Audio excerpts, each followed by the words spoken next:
Lift your hearts up to the Lord. Hallelujah, hallelujah. Spread the news that He is joy. Hallelujah, hallelujah. Sing in the mountains, sing in the meadows, sing hallelujah, God is joy. Lift your hearts up to the Lord. Hallelujah, hallelujah. Spread the news that He is truth. Hallelujah, hallelujah. Sing in the mountains, sing in the meadows, sing hallelujah, God is true. Lift your hearts up to the Lord. Hallelujah, hallelujah. Spread the news that He is love. Hallelujah, hallelujah. Sing in the mountains, sing in the meadows, sing hallelujah, God is love. Sing in the mountains, sing in the meadows, sing hallelujah, God is love. This reading is from Rays of the One Light, Parallel Commentaries on the Bible and the Bhagavad Gita. This is week 49. We've come quite a ways. And this title, the topic of this reading, the title of this reading is, What is it to fail spiritually? Truth is one and eternal. Realize oneness with it in your deathless self within. The following commentary is based on the teachings of Paramahansa Yogananda. The first passage is from the Gospel of St. Matthew. Jesus tells the parable of the 10 virgins, 5 of them wise and 5 foolish. They await their bridegroom, the Christ consciousness. The wise virgins keep the oil in their lamps, symbolic of their devotion, lit through the night. The foolish virgins placed no oil in their lamps.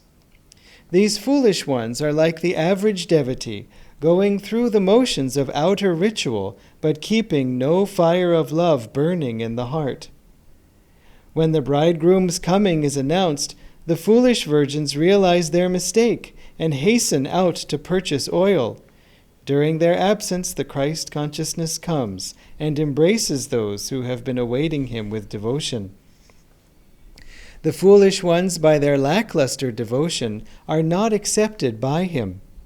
Watch, therefore, Jesus told His listeners, for you know neither the day nor the hour wherein the Son of Man cometh. In Autobiography of a Yogi, Paramahansa Yogananda describes the foolish virgin consciousness he encountered in the Mahamandal hermitage, where he stayed as a young man. In Benares, I was pleased, he wrote, that my new home possessed an attic, where I managed to spend the dawn and morning hours. The ashram members, knowing little of meditation practices, thought I should employ my whole time in organizational duties. They gave me praise for my afternoon work in their office. Don't try to catch God so soon. This ridicule accompanied one of my early departures toward the attic. Later, during meditation, I felt lifted as though bodily to a sphere uncircumscribed. Thy Master cometh today. A divine womanly voice came from everywhere and nowhere. This supernal experience was pierced by a shout from a definite locale. A young priest, nicknamed Habu, was calling me from the downstairs kitchen. Mukunda, enough of meditation. You are needed for an errand. The Divine Mother's words were not spoken for the benefit of that priest, the foolish virgin, but for Mukunda, the wise virgin. For this was the day his guru, Sri Yukteswar, came to him. Grieve not, friends, if you feel that you have been foolish. No error is forever. Some day, if you keep your lamp lit now, your opportunity will come. In the Bhagavad Gita, the 6th chapter, Krishna promises every devotee, Arjuna, none who works for self-redemption will ever meet an evil destiny. Spiritual failure, though a deep disappointment, is always temporary. Eternal hellfire is but a projection of vindictiveness in the human mind. Thus, through Holy Scripture, God has spoken to mankind. Om, Om, Om.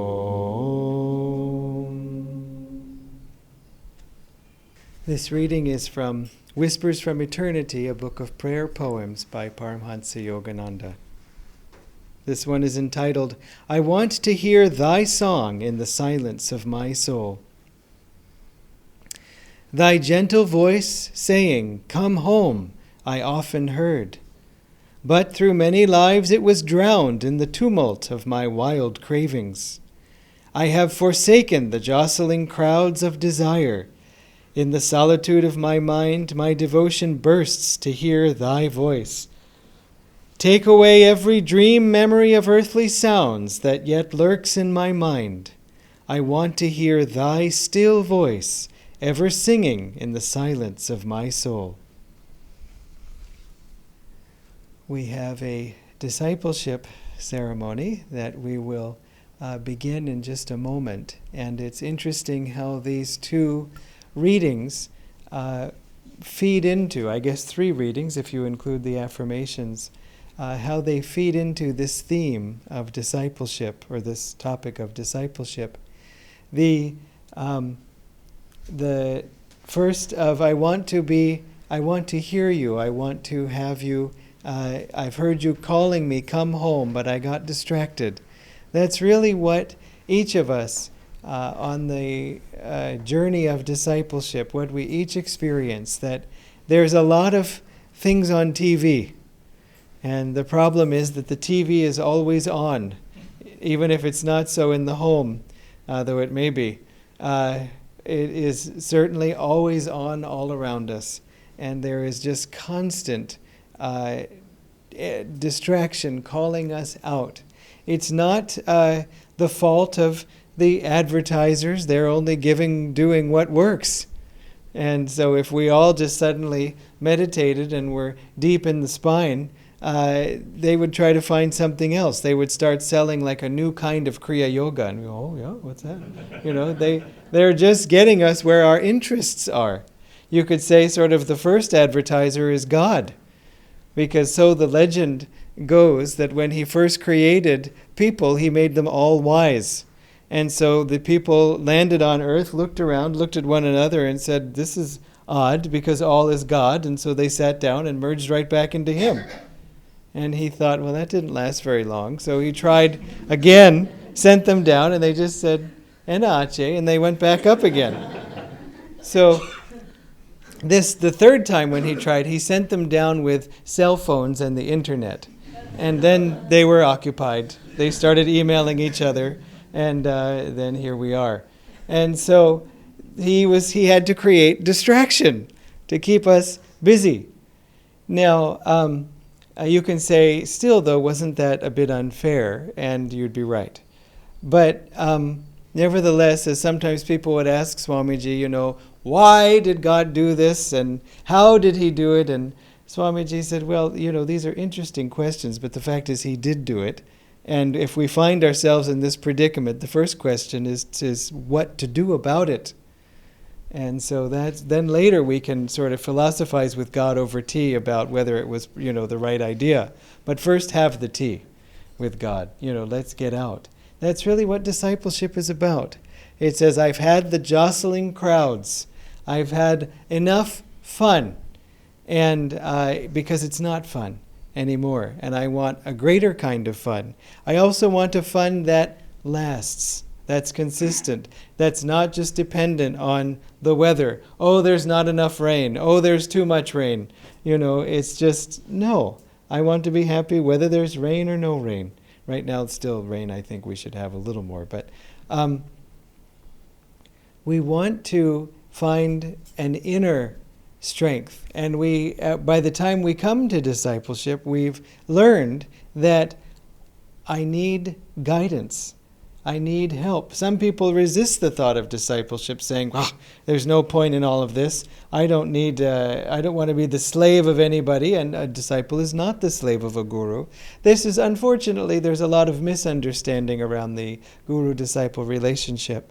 But in any case, how many people do you say, I will teach myself how to drive? I don't know if the police would be very excited about that. Sometimes in driving down Anasalai, I wonder if that's what some of the people are doing, in fact. But still, and I have no right to speak. I don't drive at all, but if I know my place. I use an app and have somebody else do it, a professional. But the thing is that, how many people do you see performing their own surgeries? Oh, my gallbladder is bothering me. I think I'll just, take it out, Do you have any laparoscopic, tubes and things? That would be quite a sight. No, there are things for which we know we need help. We need to go to someone who knows, someone who can do it right to help heal us, to help teach us, to help guide us. Very few children, for example, teach themselves the multiplication tables just making it up. Some are precocious children may learn on their own, but otherwise we don't just make these things up. We need somebody who knows. And a guru is more than someone who knows. He is someone, or she is someone, who has the spiritual realization and the power of God to share with you. Because really it's by God's power that we rise. It's not just by solving our intellectual puzzles. It's helpful to have clarity in our understanding, but that's just the beginning. If clearing up confusion in our minds helps us to open our hearts to God's power, then it's useful. But if clearing up confusion in our minds just creates confusion in another part of our mind, or worse, creates pride and see how clear my mind is, then it doesn't do anything to open us up to the power which liberates us. It's sort of like a water kettle walking around swinging the power cord saying, look at me. See how powerful I am? It's sort of like, no, you have to get some juice. You have to plug into the source. We're nothing without that. And so that's really what the guru does for us in this very deeply flawed image. I guess we are the electric tea kettle, and he is the power cord, connecting us to the socket of God. And please never quote me on that. And so, you have to think these things through before you begin, because once you've begun, it's too late. So, the reading from Rays of the One Light, what is it to fail spiritually? And for some people, they hear that title, what is it to fail spiritually? And they, just like, oops, that's me. It's not true. For one thing, you're here. And I don't mean you're here. I just mean, you've come to affirm, I choose the light. I choose truth. I want to enter into the divine stream to carry me. I'm not just trying to get there on my own. It takes great strength to get there. It takes all of our strength. But remember, as Master said, on the spiritual path, 25% is your effort, 25% is the Guru's effort on your behalf, 50% is the grace of God. And so he also said that 25% that is required of us takes our full 100% effort. It isn't that you can put out 25% of your effort. There's something wrong with that calculation. But the point is, even doing everything to the max, it's still only 1/4 of the whole pie. And so there's a lot of help available. But we have to acknowledge the need for that help, and more importantly, then we have to open ourselves to that help. And so when we think of this topic, what is it to fail spiritually, that's part of what makes us better disciples, is that we have failed at times in the past, whether in this life or in other lives. I always have remembered what a friend of mine here told me, that she said, I was involved in a spiritual organization, and I found out after a time that some bad things were going on there. And nothing bad happened to me. But still, when I discovered this, I was very shaken in my faith, because not only was it wrong that people trying to live a better life and talking about living a better life were actually injuring other people and trying to hide it, but also, how did I not see it? That's sometimes the worst aspect of betrayal, is that we feel of ourselves, I was blind, I was tricked, I had no idea. And so how can I even trust anything that I perceive now? We can get into self-doubt. And I say that from personal experience. And so to continue the story, my friend said, so I left that, and I said, after that, no more gurus, no more groups. I will just, basically safely read on my own, study things on the internet, but I won't be involved in these things because they're too risky.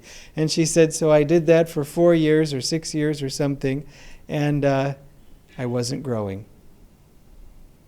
And I was so impressed with that, because everything she said made perfect sense, and it's a natural and perhaps even the right response to something like that at first. But she also had the self-awareness and the wisdom to see, still it wasn't working. And so if you go one place and it doesn't work out in a big way, then go somewhere else and see if it does. That makes you a better devotee. Now, I don't mean to say that she had failed spiritually in the first place or anything like that. That's not at all. But I do mean that our mistakes, our misunderstandings, then give us greater, when they get resolved, give us even greater strength. Swamiji would often use the example of how if a bone is broken, then when that bone heals, it becomes, the bone that has healed is much stronger in that part than the rest of the bone. In other words, a healed bone, the site of healing, is very strong. I wouldn't advise this as a way to get stronger bones. But he said, so our greatest flaw, or our flaws, when they become healed, they become our greatest strengths, because we know all the details of how to go wrong. He said one of his karmic challenges, Master told him, was doubt. And he said, that's why I'm so good, I think, at answering people's questions, because nobody can offer a doubt that I haven't had myself. He said, I don't have those doubts in this life, but I now have used that experience to try to help people out of their doubts. Not only out of compassion for knowing what it's like. And the Gita says, that Krishna says, the doubter is the most miserable of all mortals. That's quite a statement, because you think there's a lot of other things that could go wrong in life. And he's saying the worst thing is to be eaten up with doubts. A doubt is not a question. This is one thing I think unfortunate about language, is people will sometimes say, I have a doubt, when really what they mean is I have a question. Whereas a doubt implies a little bit of a negative thing, that I think that something here is wrong, as opposed to I'm confused, or it doesn't make sense, I'd like clarification. It's a subtle thing, but because the doubter is the most miserable of mortals, you sort of want to stay away from, that word even. And the questioner is fine, as long as the questioner is thinking, I want to know the truth. Because in fact, doubt can be positive. You can have positive doubt saying, I don't think I have the answer, but there is an answer. Whereas negative doubt says, I don't have the answer because no one does. There is no answer. That's negative doubt, and it leads us nowhere fun. And if you don't believe it, just look at the faces of those who are experts at negative doubt. Why do you smile? Someone basically put this. Do you know where the smile came from? You know how it was invented? It's from the wolf, actually, because wolves, will bare their teeth in order to be aggressive. And so human beings, of course, were the same. And so when they saw somebody coming, they would, ha! And then they saw that it was actually a friend, and so they had to do something. So they went, ha! Vanakkam. And this was in the middle of a 6-hour discussion with him where I was primarily the listener. And I didn't even bother trying to say anything, but I wanted to ask him, oh, really? And how do you know? Were you there? Did you sort of see this happening? Is there some video evidence we can refer to? Did the human being in their stone tablet write, "Today I invented something new with my face"? It's just like, it's just something concocted. Like, well, Charles Darwin, come on.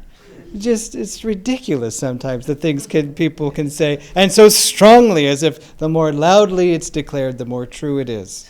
Nonsense. So, anyway, the last topic from today was, the last reading to mention is the one we did first, the affirmation for immortality, because that is what the Guru is leading us toward in one way. But a happy immortality. Sometimes you read these myths where someone is cursed with immortality. Who is it? The son of Drona. Yeah, Ashwatthama. Yeah, he's Ashwatthama. He's cursed with immortality, stuck somewhere. Just still Amar in a bad way, deathless in a bad way. Just everybody he knows is gone. He probably doesn't yet know how to use the World Wide Web and all these things, and he's just stuck. There's some Greek myth about somebody also cursed with immortality. She lives in a bag or something that's hung off of some tree, just, existing. It doesn't sound that great. And so, but what we really want is not just to live, but to live in joy, to have a happy life. To remember when that prayer, to include that, part of it. But in fact, Master said, to pray for immortality is the silliest thing I've ever heard. He said, why pray for something you already have? You see, we are immortal. We're not this, the body isn't immortal. And, when after a certain point you say, thank God, it might be time to reboot. And that's what the gift of reincarnation is in a certain way. It's not a wholly great gift, but one side of it is we get to start afresh.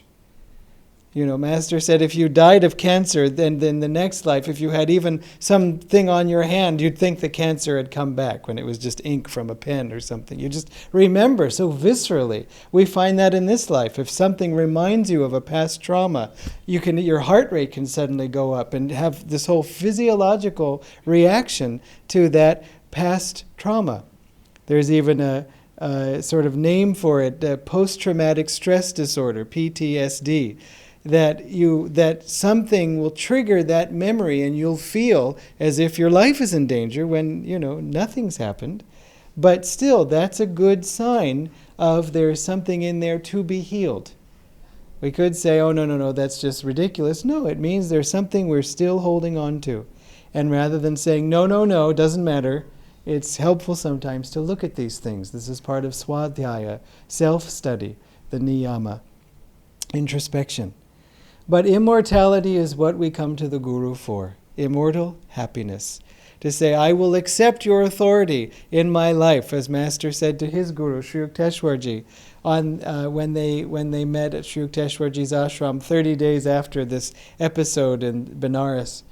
And he said, on one condition, that you promise to reveal God to me. So remember, when people talk about surrender, that, the disciple must surrender himself to the Guru. It's very true, but the disciple very humbly surrenders with the hand out, saying, but you must put samadhi in this hand. I will be your apprentice in training so I can become free. Through your touch, it is through the Guru that God's current comes to us. So we'll have the discipleship ceremony now, and then we will conclude with the Festival of Light.